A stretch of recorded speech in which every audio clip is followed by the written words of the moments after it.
Folks, I've just spoken with Prime Minister Netanyahu. Earlier today, I spoke with President al-Sisi of Egypt. Prime Minister Netanyahu informed me that Israel has agreed to a mutual unconditional ceasefire to begin in less than 2 hours. The Egyptians have now informed us that Hamas and the other groups in Gaza have also agreed. In my conversation with President Netanyahu, I commended him for the decision to bring the current hostilities to a close within less than 11 days. I also emphasized what I've said throughout this conflict. The United States fully supports Israel's right to defend itself against indiscriminate rocket attacks from Hamas and other Gaza-based terrorist groups that have taken the lives of innocent civilians in Israel.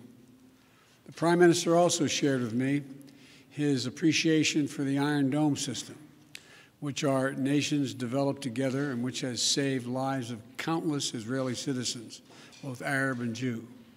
I assured him of my full support to replenish Israel's Iron Dome system to ensure its defenses and security in the future.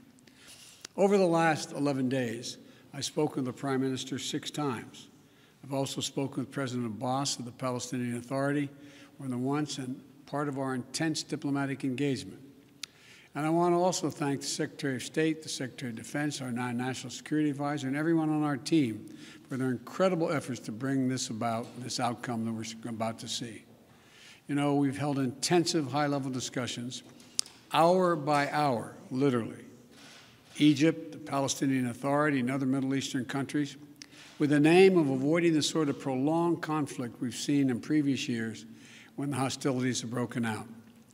I extend my sincere gratitude to President al-Sisi and the senior Egyptian officials who played such a critical role in this diplomacy. I also appreciate the contributions of other parties in the region who have been engaged in working toward the end of hostilities.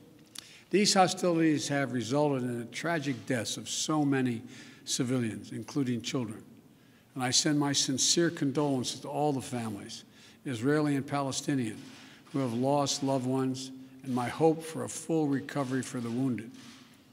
The United States committed to working with the United Nations, and we remain committed to working with the United Nations and other international stakeholders to provide rapid humanitarian assistance and to marshal international support for the people of Gaza and the Gaza reconstruction efforts.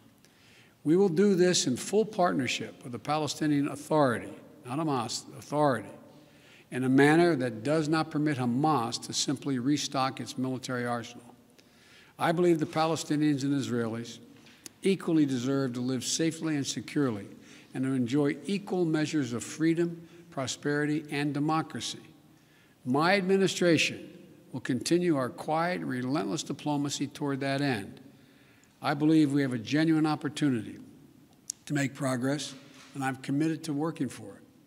I want to thank you all, and may God bless you all, and pray that this continues. Thank you so much.